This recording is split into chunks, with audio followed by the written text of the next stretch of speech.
guess you could call this the splitting the positive discovery. And I got the transmitter to the point where it's just about as energy efficient as I can make it. It's almost there. And what's occurring here is we have the primary, which creates the strong magnetic field, which drives the secondary to create pulses, longitudinal pulses, and we have the third coil, which is wound counterclockwise to the secondary. And when you have coils operating in series like that, it's optimized for ground transmission and single wire power transmission, and that's what will wirelessly run the loads. And as you see, this coil just sits here. It's connected to an antenna wire, and this is my split the positive circuit. I have the positive of my DC supply going to a rectifier, and this is where, I guess you could call this is where the overunity occurs, and if you combine it with an antenna you'll get massive overunity. So the base is also positive. The base is positive and this connection is positive. And somehow when I connect the positive base plate to one side of my AC side of the rectifier and the positive of my DC supply to the other AC side of the rectifier, I somehow get power and real electromotive force out of the rectifier, which is interesting. So I'll demonstrate that. I'll do a continuity test.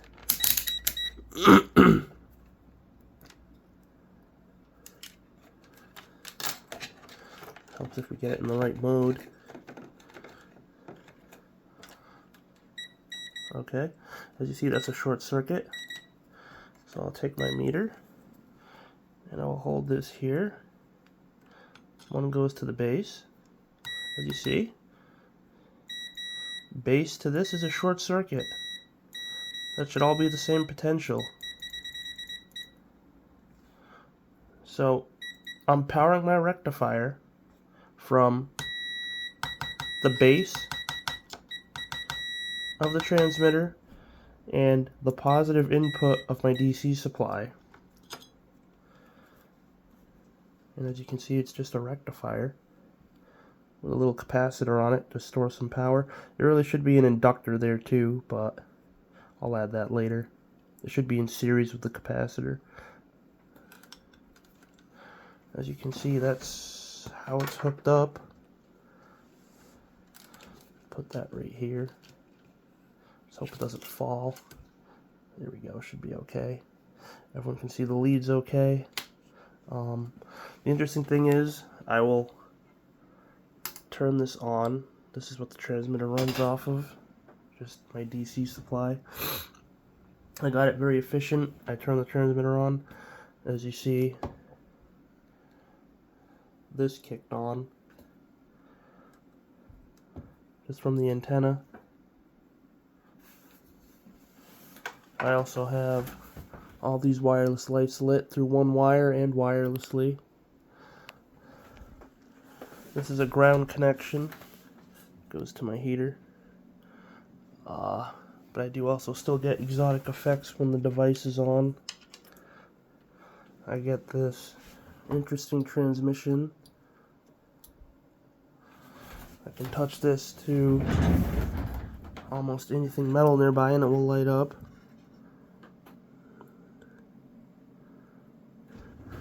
So there's interesting effects occurring with the power. I can even touch this to my multimeter probes and it will light up, which is very weird. Which tells me the power is not flowing in the wires, it's flowing outside the wires, and the wires act as a waveguide. The frequency the transmitter gives off is around 840 kilocycles. And the interesting thing is, when I check for a DC voltage between the plate and just the positive of the supply, as you see, there's nothing. There is no measurable DC voltage from the positive of the DC supply and the plate, and that's definitely making good contact. I can feel that. There's nothing measurable there. But yet, all of a sudden, it passes through a bridge rectifier, and we literally somehow have power. And I'll hook this up to the rectifier. We now magically have power by splitting the positive. So, without the rectifier, there's no measurable DC power here. It goes through the rectifier, we magically have power. So power is being made manifest through the rectifier in this configuration. And the current, that's our input. The transmitter is consuming 10 volts at 407 milliamps. And we'll check current. Our current is overloading the milliamp scale. I'll check the 10 amp scale. So this output is putting out a little under half an amp at 53 volts. Now here's the really interesting thing. I will simply take this yellow wire, connect to the positive of the rectifier, and this yellow wire, bringing it within the electric field of the transmitter, will drastically increase the voltage. As you can see, we now apparently have 215 volts DC just by having a little yellow wire as an antenna sitting near the transmitter. And our current will be the same too. And this is getting dangerous. If you charge a capacitor with this, it can really pop. So it's coming to the point where it's nearly self-run. There's our current. And let me get it a bit more balanced. Try and fix this a little bit. There we go. Okay. Now we're more balanced. I'll show that I can connect a motor and run it. I'll connect the big one first. So I'll disconnect my meter.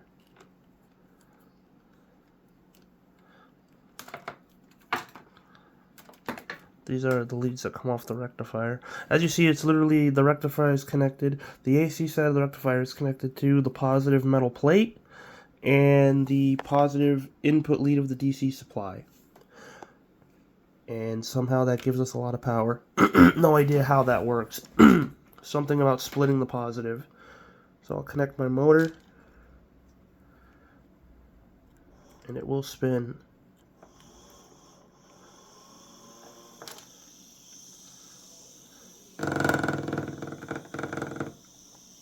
So I'm spinning this motor. We have real electromotive force. Whoops, got disconnected.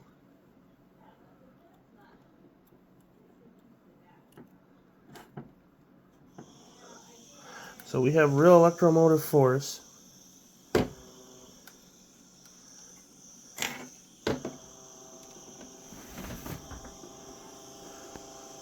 And we still have wireless power. So I was able to keep the efficiency of the transmitter up. I still have wireless power. As you see, messing with the inductance messes with the tuning.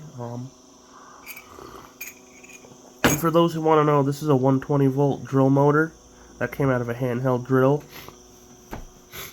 And this that connects in parallel is my secondary LC circuit, which is just an oscillator. This one is tuned for the frequency the transmitter puts out. So it's just another paralleled LC circuit with the primary. And So basically that makes it more energy efficient. As you'll see, I'll disconnect.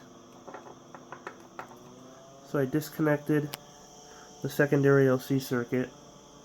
We're consuming more current and our wireless power gets worse. I reconnect it, we consume less current, and the wireless power gets better. And as you see, we still maintain the impressive wireless power effects while splitting the positive and running a 120 volt motor from a drill.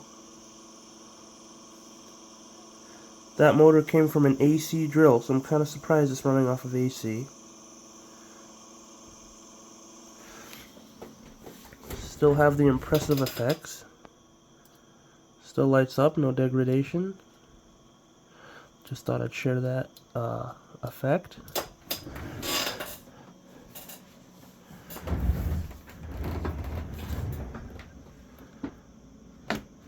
And if anyone wants to help fund this technology, feel free to. There's a GoFundMe in the link. There's a GoFundMe in the description of the video. So with the motor running, it mildly dampened the wireless power at a long range, but we still have the impressive effects to a degree. And notice I can just take this will light just by touching one wire of either the positive or negative. And anyone who wants to construct this, you have to use 8 gauge wire. It has to be 8 gauge, otherwise it will not be as power efficient as mine. It has to be 8 gauge wire. I have 4 turns of 8 gauge, but the turns aren't that important. You go by the length. You make a 1 inch long, 8 gauge primary. Your secondary you can experiment with. It has to be 4 inches long. And the primary and secondary are wound in the same direction. And your third coil, or your extra coil, which is a high Q coil, right here, is wound in the opposite direction. You can see that. And you can scale this up, big, small, any way you want. I first started with the small transmitter. Same exact length, just bigger diameter now.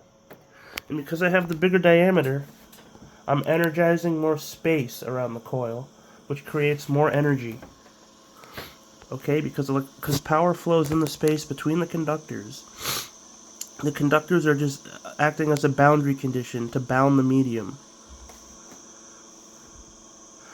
So we will check how much power we are consuming.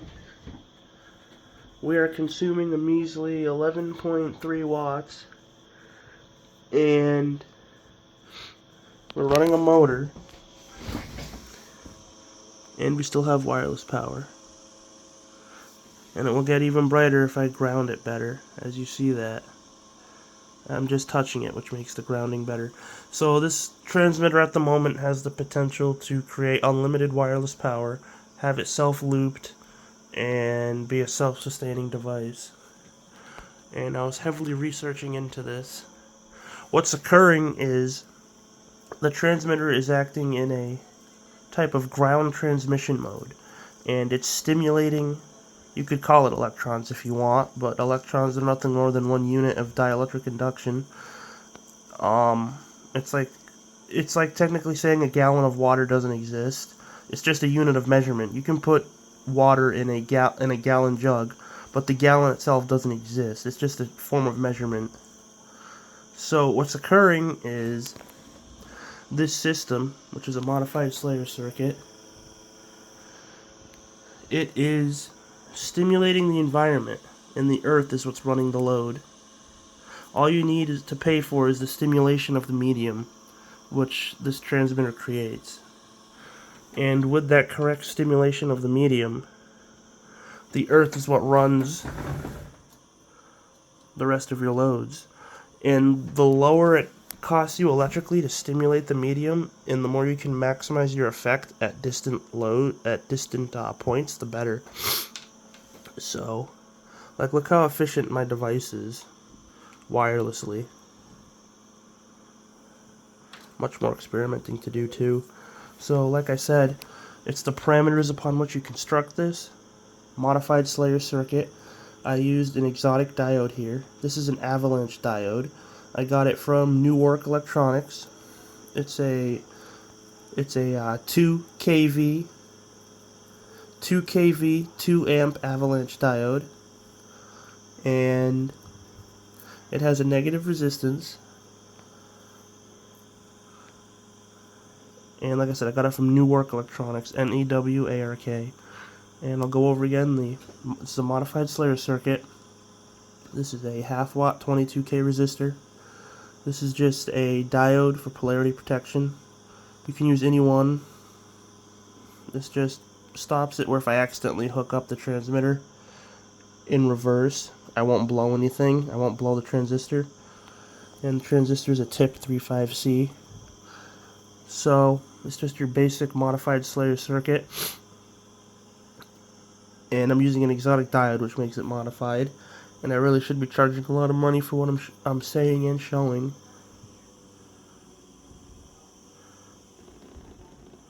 And this video is going on long enough, so I'll do more power measurements at this output.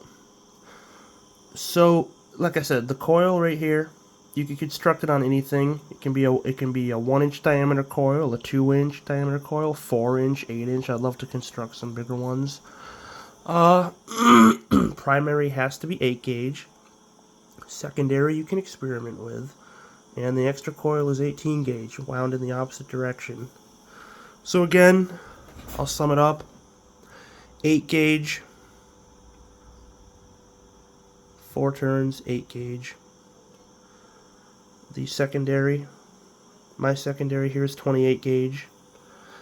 And my extra coil is 16 gauge, 1-inch long, 4-inch long, 2-inch long. So we're having a waveguide type of effects here. And if I put this antenna, as you see, the motor stops when I take away the antenna. I'll put the antenna back in range, give it a bit of a spin, kicks on, still have wireless power.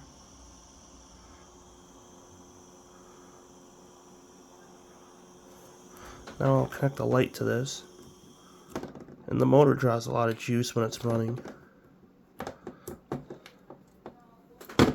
Connect the bulb to this. Just an LED bulb. That light's no problem. As you see, it's running from the positive. The AC side of the rectifier is connected to the positive of my DC input, the positive plate, and that's it. And I have an antenna. And if I want to, I can stick this antenna inside the coil, and I'll have extreme induction. But I have to be careful. Sometimes I can blow the rectifier by doing this. I have this little coil I made. I can do this. That just sits in there. I connect, and this will get insanely bright. And I cannot turn the I cannot crank this up all the way because I will blow it. I actually have to lower it a little. There we go. I don't want to blow anything. So that light is being run very bright. I'll connect my favorite light now. I believe it's right in here.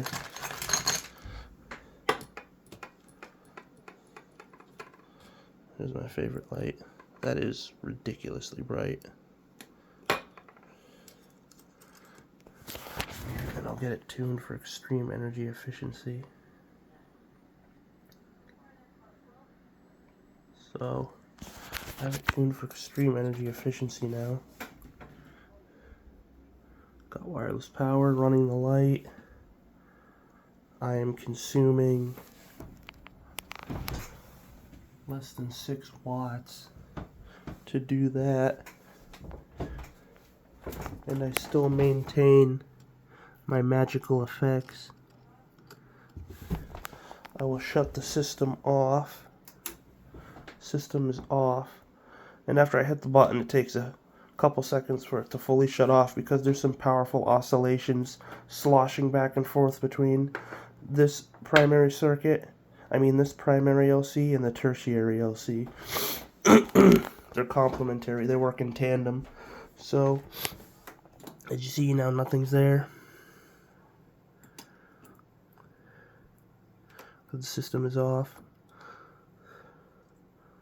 This light went out too. Everything is off and out. This is just an insulated metal plate that sits there. I just wrapped one of those in aluminum foil.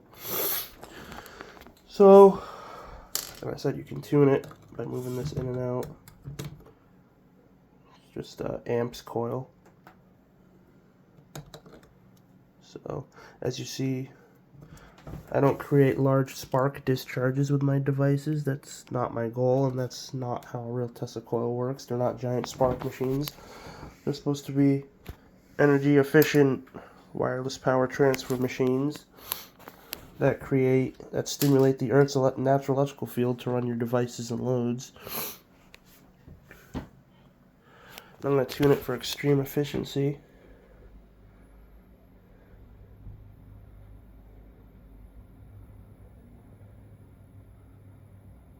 So, 3 volts, 200 milliamps, and it went out a little bit more. We'll just keep it at 4. Seems a little better. My multimeter's freaking out. Zooming, 5.7 watts. And in case you don't believe me, it's plugged into the watt meter. I'll disconnect.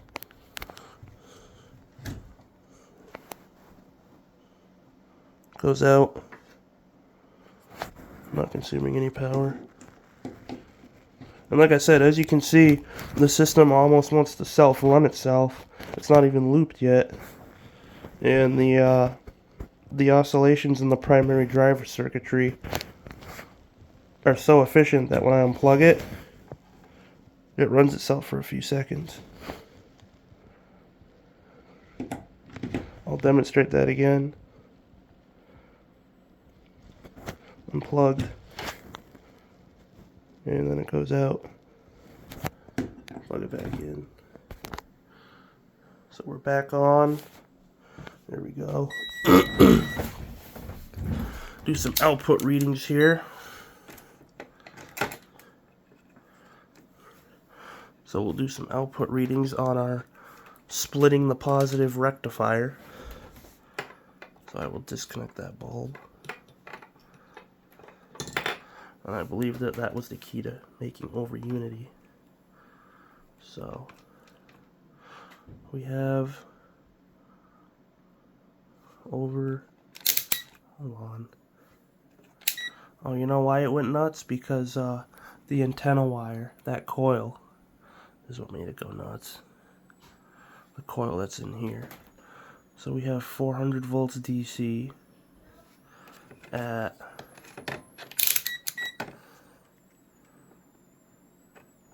I'm going to pop this meter if I'm not careful. 400 volts DC at 1/4 of an amp. So that's probably undeniably over unity. And while that's shorted out into amps mode, I still have wireless power. So I'll remove the antenna and show you what things go down to. We go down, our amps drop dramatically, and our voltage drops dramatically. Kind of a more controlled voltage. I will completely disconnect the antenna coil. I will move it. We're now only at 13 volts, which would be good for trickle charging a battery. We're at 13 volts, and our current is at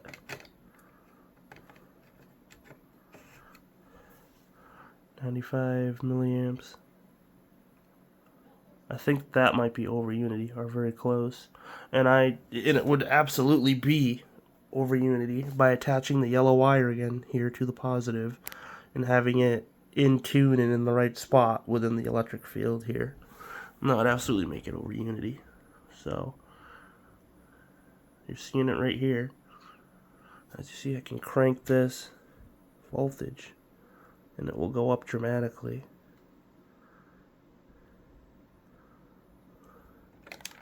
Check our voltage again. 16, 17 volts. And as you see, I take just a lead, attach it to my rectifier, bring it near the coil, and watch the voltage.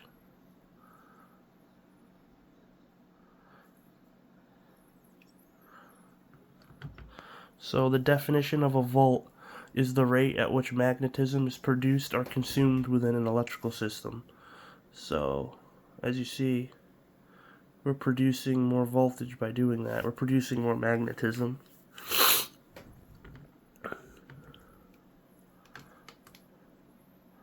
Really like that.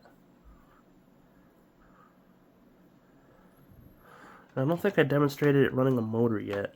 I mean, this is my favorite motor right here, the small one. So it's extremely close to self-running itself. And I'm going to redo this transmitter and construct it on even fancier materials. It's going to be out of this world incredible very soon. So I'll connect my favorite little motor. It wants to just take off. There we go. He's spinning. Not really much of a change on our power consumption.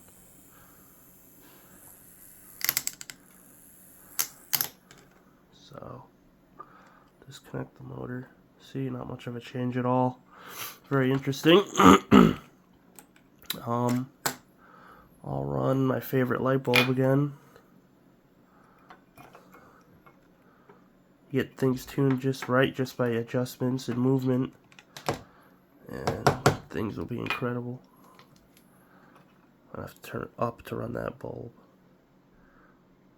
Okay. I know this bulb requires a little bit more power. I'll go back to energy efficiency mode. 6 volts. And I will connect this guy. This will probably light. Yeah, that lights. We still got wireless power. So I'm running a 120 volt LED house bulb off of a 4.5 volt 200 milliamp input wirelessly, and I still have wireless power with impressive effects. Like, look how impressive those ground effects are. That's unheard of. Those efficiencies are insane. It's got to be over 100% efficient. I'll turn it up to, I believe we were doing 6 volts. Check our power meter here. Assuming 6.3 watts. We'll lower it even more. Just to the point the light comes on. Right there. Very dim.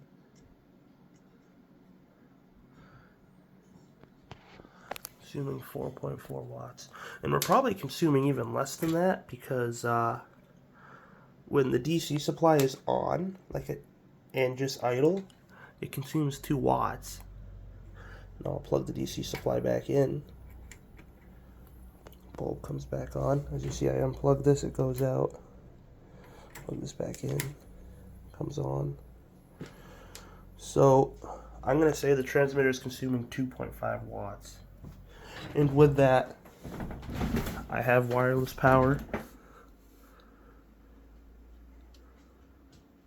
The earth is running my load. I still get these impressive effects. It loves over here for some reason. It's like a hot spot for the radio energy. This is what the LED receiver light looks like. Those are 1N4148 RF version of the diode, which I got from Newark Electronics.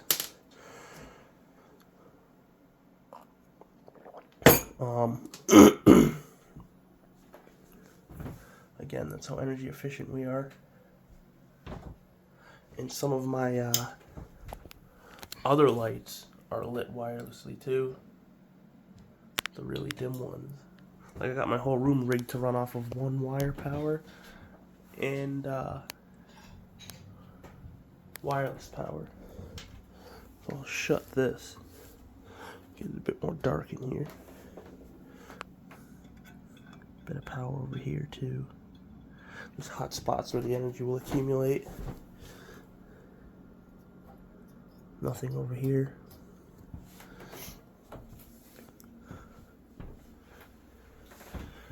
Consuming 4.3, and like I said, the power supply uses 2 watts idle. It varies from 2 to 10 watts idle depending on how much you crank it. So here's our impressive wireless power. Oh, and it loves this light because of the big collector. And it's interesting to note, I can run this light and this light and there's no degradation. Like, how is that possible? I can just keep extending the circuit. Unlimited light and unlimited energy. The earth is what's running the load. How weird is that? That's my drill that it lights up on. At that low of an input, something doesn't add up here that's worth investigating. And I'll demonstrate the most impressive test. I'll turn you off. It shuts off. Watch what I can do now with a 9-volt battery. If I told you I could light up my whole room with a 9-volt battery, would you believe me? So to do this, I'm going to need a positive lead, a negative lead. I'll put you guys right here so you can kind of see. I will disconnect the positive from the DC supply.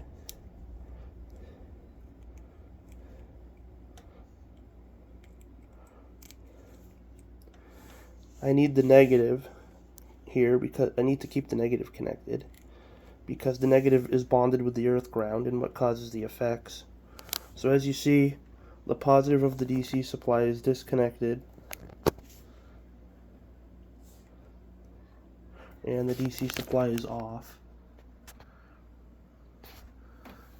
So this is what our configuration looks like now with our split the positive circuit. I will now connect to the battery and I'll wirelessly light up my whole room with this, which sounds nuts.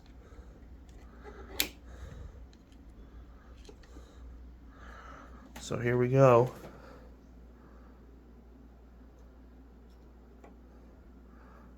A little 9-volt battery. And if you don't believe me,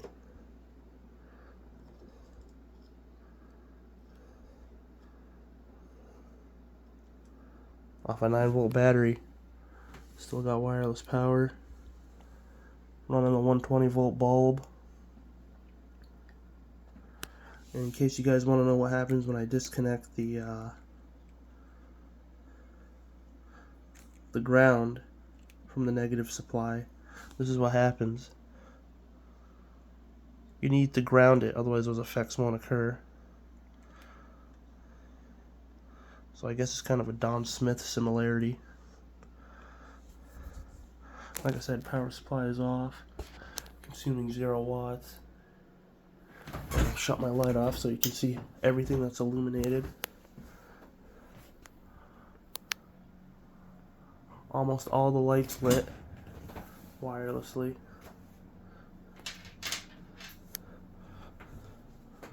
All this wireless power. off a 9-volt battery. Chain of wireless lights. Figure that out. This technology will probably make physicists cry because they can't explain it with modern theory.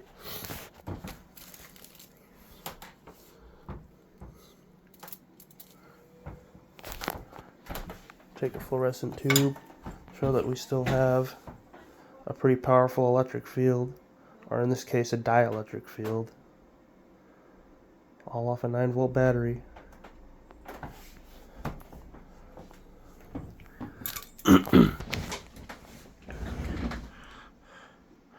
Battery disconnected, battery connected, disconnected, connected.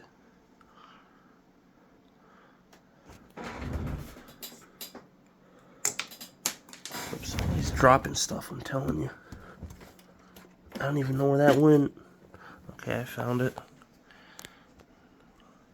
There we go. Still get the same effects with the battery. It's all about grounding. The fact the 9-volt battery can do that should tell you something abnormal's going on.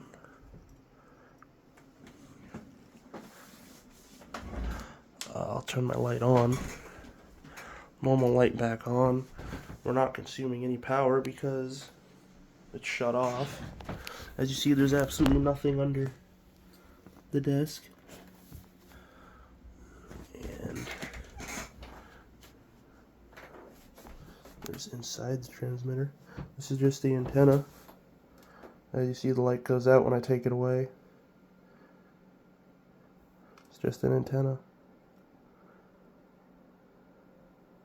You get that tuned just right into harmonics with it, it'll light perfect. Like if you cut your antenna to match a multiple or divisible of the frequency your transmitter's kicking off, you're golden. So I figured I'll just show that. The fact the 9-volt battery can conjure up all that power out of the earth. Oh, and here's another interesting effect. I will add a better grounding to this, and both will get brighter. Look at that. You see that effect? Gets brighter.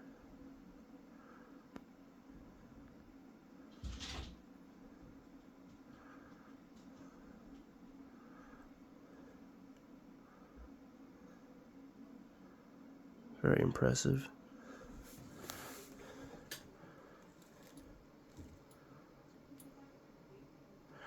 And I'll disconnect the battery and show that these effects do not occur when disconnected.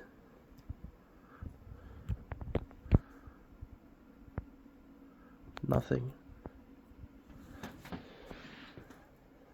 Nothing.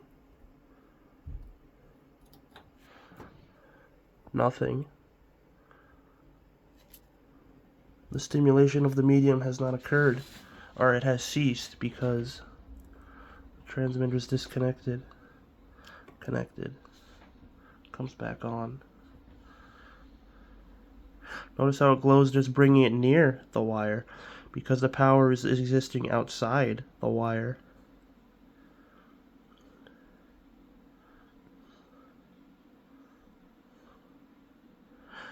With this type of frequency, you could probably conduct multiple amps of current through extremely hair-thin wire, and I imagine it would still work probably fine.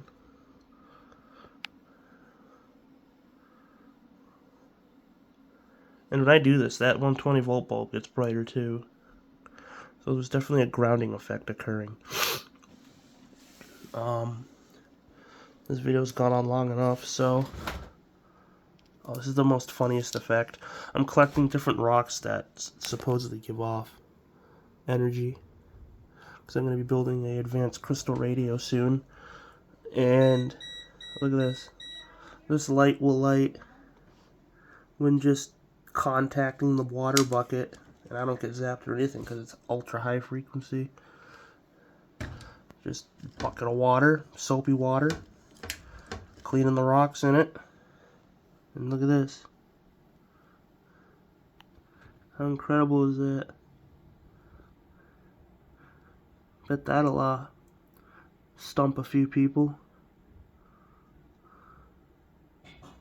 Nuts, huh?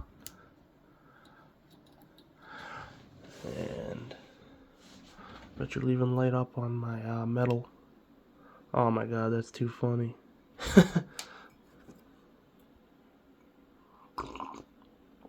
So this video's gone on long enough. I will do a test outside my room and see how good our range is.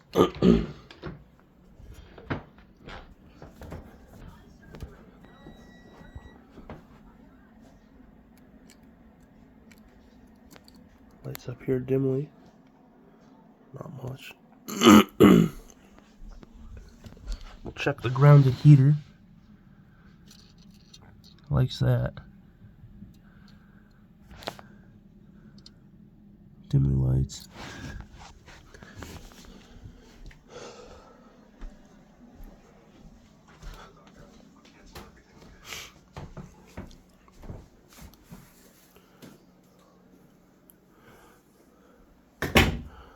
So that's about everything I want to show in this video.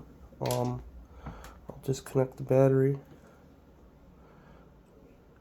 Hopefully you can see my circuitry again.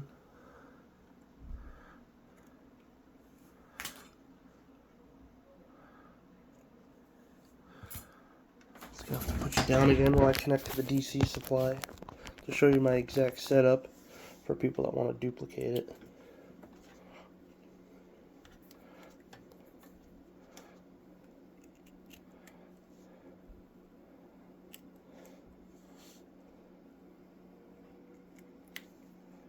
I'm gonna try and clean the setup a bit too.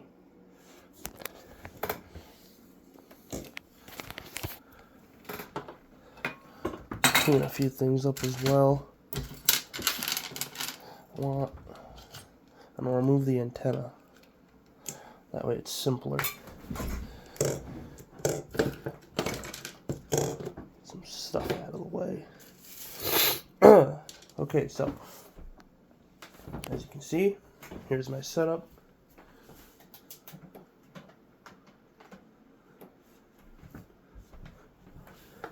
Secondary ringer circuit is just connected in parallel to the primary. This is my split the positive circuit.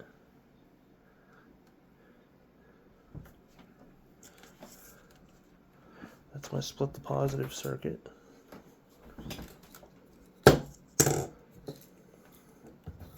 It's literally just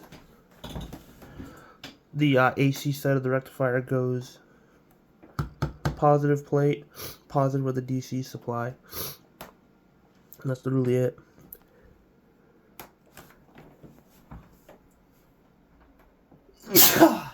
Gotta forgive me, I caught a bad cold. I work with the public and everyone's hacking on everyone. And yeah, here's the transmitter.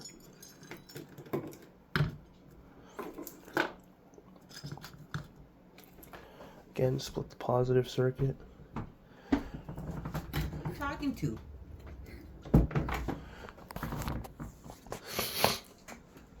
So yeah, that's pretty much all I wanted to show, and good luck with the replication. Like I said, you build this and do this, you need, has to be 8 gauge wire, or your power efficiency will go to shit. Has to be 8 gauge. You can experiment with the secondary. Has to be 4 inches long. Doesn't matter your diameter, but like I said, 1 inch long, 8 gauge on the primary. 4 inch long secondary. Anywhere from 20 gauge to 32 gauge magnet wire. You can experiment. I use 28 gauge. And this is 18 gauge. Counterclockwise wrapped. You can see that. See? See how the primary is going the same direction as the secondary, but the extra coil is wound counterclockwise? That effect varies the capacitance with respect to time, which creates energy anomalies. That's very important. And yeah, that's all I wanted to show, and thanks. Stay tuned.